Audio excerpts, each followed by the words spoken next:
എനിക്കൊരു ചെറിയ പാഷനുണ്ട്. പക്ഷേ ഞാൻ കുറച്ച് കാലമായിട്ട് കളരിപ്പായിട്ട് അഭ്യസിക്കുന്ന ഒരു കുട്ടിയാണ്.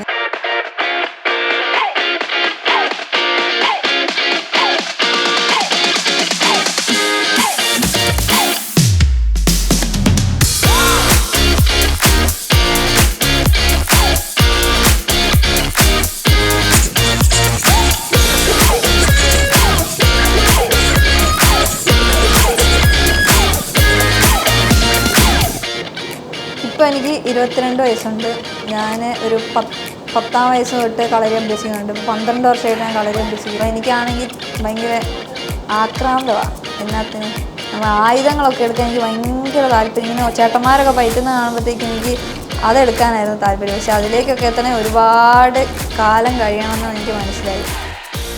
അതിന് വേണ്ടിയിട്ട് കുറേ കഷ്ടപ്പെട്ടിട്ടുണ്ട് ഇത് പഠിക്കാൻ.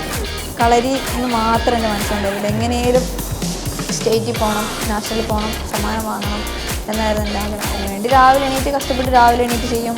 പിന്നെ ഉറക്കത്തിലൊക്കെ അപ്പോൾ കളരി മാത്രം ഉണ്ടായിരുന്നു എൻ്റെ മനസ്സിൽ.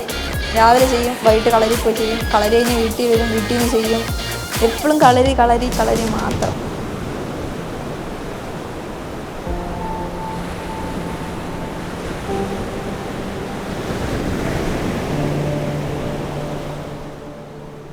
അങ്ങനെ കളരിയിലൊക്കെ പോയി ചേർന്ന് കഴിഞ്ഞപ്പോഴാണ് ഇതിന് പ്രത്യേകം മത്സരങ്ങളൊക്കെ ഉണ്ടെന്ന് ഞാൻ അറിഞ്ഞത്. അങ്ങനെ ആദ്യമൊക്കെ നമ്മുടെ ജില്ലാതല മത്സരങ്ങൾക്കൊക്കെ ഇറങ്ങുമായിരുന്നു. ജില്ലയിലൊക്കെ സമ്മാനം വരും.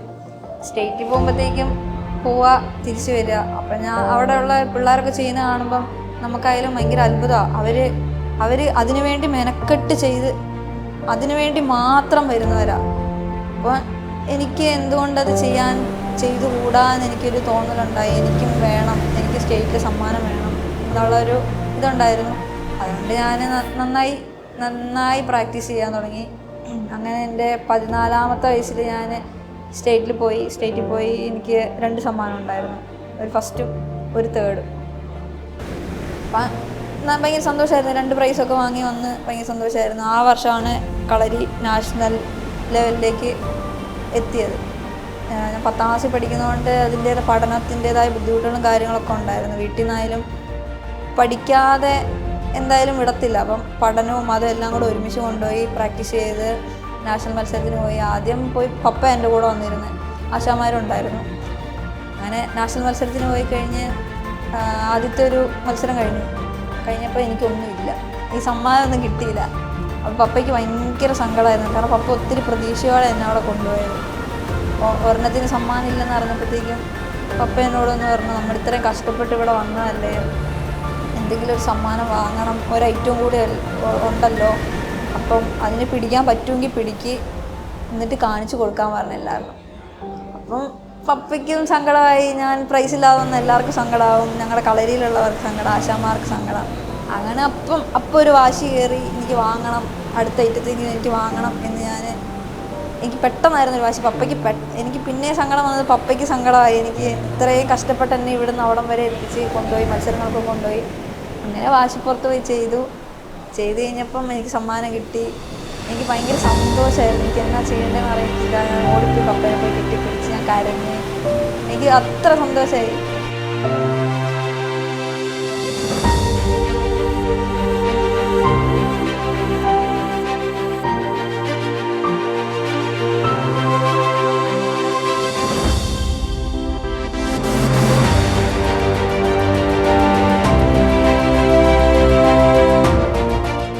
കുടുംബക്കാരായാലും നാട്ടുകാരായാലും ഇവിടെ അമ്മേനോടൊക്കെ വന്ന് പറയും, പെൺകുട്ടിയല്ലേ, കളരിക്കൊക്കെ വിടണോ, അതിൻ്റെയൊക്കെ ആവശ്യമുണ്ടോ, മത്സരത്തിനൊക്കെ പോകണ്ടേ, അവിടെയൊക്കെ പോയാൽ പെൺകുട്ടിയാണ്, എങ്ങനെയാണ് വിശ്വസിച്ച് വിടുന്നത്, അങ്ങനെയൊക്കെ പറഞ്ഞ് അമ്മേൻ്റെ മനസ്സിലിങ്ങനെ പേടിപ്പെടുത്തുന്ന ഓരോന്നൊക്കെ പറഞ്ഞു. ഇപ്പോഴത്തെ കാലഘട്ടം അറിയത്തില്ലേ, പെൺകുട്ടികൾ വിട്ടിട്ടുണ്ട് അങ്ങനെയാന്നൊക്കെ പറഞ്ഞാൽ. അപ്പം അമ്മയ്ക്ക് പേടിയായിട്ട് അമ്മേനോട് പറയുന്ന പോവണ്ട, മത്സരിക്കാൻ പോകണ്ട, ശരിയാവില്ല പറയും. അപ്പോൾ എനിക്ക് പിന്നെ അവർക്കും കൂടെ എന്തെങ്കിലും സമ്മാനം വാങ്ങിച്ച് കാണിച്ചു കൊടുക്കണം എന്നൊരു വാശിയുണ്ടായിരുന്നു. സമ്മാനം വാങ്ങി വന്നപ്പോഴത്തേക്ക് പറഞ്ഞവരൊക്കെ തിരിച്ചു പറയാൻ തുടങ്ങി, അവളെ വിട്ടില്ലായിരുന്നെങ്കിലോ, അവൾക്കിപ്പം സമ്മാനം കിട്ടിയില്ലേ, നല്ല കാര്യമല്ലേ, അപ്പം വീട്ടിൽ പിടിച്ചു വെക്കരുത്, ഇങ്ങനത്തെ ഉള്ള കാര്യങ്ങൾക്കൊക്കെ വിടണം. പറഞ്ഞവരൊക്കെ സമ്മാനം കിട്ടി കഴിഞ്ഞപ്പോഴത്തേക്കും തിരിച്ചു പറയാൻ തുടങ്ങി. അപ്പം എന്താണെന്ന് വെച്ചാൽ എന്നെ കുറ്റപ്പെടുത്തി പറഞ്ഞവരൊക്കെ അപ്പം എൻ്റെ കൂടെയായി. അപ്പോൾ എനിക്ക് വലിയ സന്തോഷമായി. പിന്നെന്താണെന്ന് വെച്ചിട്ടുണ്ടെങ്കിൽ പണ്ടൊക്കെ ആരെങ്കിലും എന്തെങ്കിലുമൊക്കെ പറയുമ്പം നമുക്ക് തിരിച്ചു പറയാം, അല്ലെങ്കിൽ എന്തെങ്കിലുമൊക്കെ കണ്ടു കഴിയുമ്പോഴത്തേക്കും പറയാൻ പേടിയായിരുന്നു. അവരെന്ത് വിചാരിക്കും, ഇവരെന്ത് വിചാരിക്കും, അതുകൊണ്ട് പറയണ്ട. വീട്ടിൽ പോയി പറയും, എന്നാലും വീട്ടിലും പറയാൻ പേടിയായിരുന്നു. പക്ഷെ ഇതൊക്കെ പഠിച്ചു കഴിഞ്ഞപ്പോഴത്തേക്കും എനിക്ക് തോന്നി ഞാൻ എന്തുകൊണ്ട് മിണ്ടാതിരിക്കണം. ഞാൻ ഇത്രയും പഠിച്ചു, കളരിനെ പറ്റിയൊക്കെ അറിഞ്ഞു, ഇനിയിപ്പോൾ ഞാൻ മിണ്ടാതിരിക്കുന്നതിൽ അർത്ഥമില്ല. അപ്പോൾ പിന്നെ ഞാനിപ്പം എന്തെങ്കിലും കാണുവാണെങ്കിലോ അല്ലെങ്കിൽ എന്തെങ്കിലും മോശമായിട്ട് കാണുവാണെങ്കിലോ ഞാൻ ചോദിക്കാൻ തുടങ്ങി, ഞാൻ മിണ്ടാൻ തുടങ്ങി, ഞാൻ സംസാരിക്കാൻ തുടങ്ങി. എനിക്ക് നല്ല കോൺഫിഡൻസ് ആയി. ഇപ്പം പുറത്തേക്ക് ഇറങ്ങി എന്തെങ്കിലും സംസാരിക്കാനും എനിക്കിപ്പോൾ ഒരു പേടിയില്ല, ആരെയും ഒരു പേടിയില്ല. അങ്ങനെയായി ഞാൻ. ഒക്കെ കളരി പോയി ചേർന്നതിൻ്റെ ഒരു ഗുണമായിട്ട് തന്നെ ഞാൻ കാണുന്നത്. പ്രത്യേകിച്ച് ഈ കാലഘട്ടത്തിലൊക്കെ ജീവിക്കുന്ന പെൺകുട്ടികൾ ഇങ്ങനത്തെ എന്തെങ്കിലുമൊക്കെ പഠിച്ചിരിക്കണം. അതാണ് എൻ്റെ അഭിപ്രായം. അല്ലാതെ പെൺകുട്ടികൾക്ക് മുമ്പോട്ട് പോകാൻ പറ്റത്തില്ല. ഞാൻ അതിൻ്റെ പുറകെ പോയി എൻ്റെ സ്വപ്നം ഞാൻ നേടിയെടുത്തു. അന്ന് അത് നാഷണലിൽ പ്രൈസ് വാങ്ങണം എന്നായിരുന്നു എൻ്റെ ലക്ഷ്യം. അത് ഞാൻ നേടിയെടുത്തു. അപ്പം നമ്മൾ സ്വപ്നങ്ങളുടെ പിന്നാലെ പോവുക. നമുക്ക് അവിടുന്ന് ഇവിടുന്നൊക്കെ ഒത്തിരി പേര് പറയും പോവണ്ട, ചീത്തയാ, കൊള്ളൂല. അതൊന്നും നമ്മൾ കേൾക്കരുത്. നമുക്ക് എന്തെങ്കിലും സ്വപ്നം ഉണ്ടെങ്കിൽ നമ്മളതിൻ്റെ പുറകെ പോകണം. ഇപ്പം എൻ്റെ ഏറ്റവും വലിയ സ്വപ്നം എന്ന് വെച്ചാൽ കളരിയിൽ കുറച്ചും കൂടെ എന്തെങ്കിലുമൊക്കെ ആവണം. ഒരു നാഷണൽ ഗെയിംസ് ഒക്കെയാണ് എൻ്റെ ഇപ്പോഴത്തെ ഒരു ആഗ്രഹം. ഞാനത് നേടിയെടുക്കും.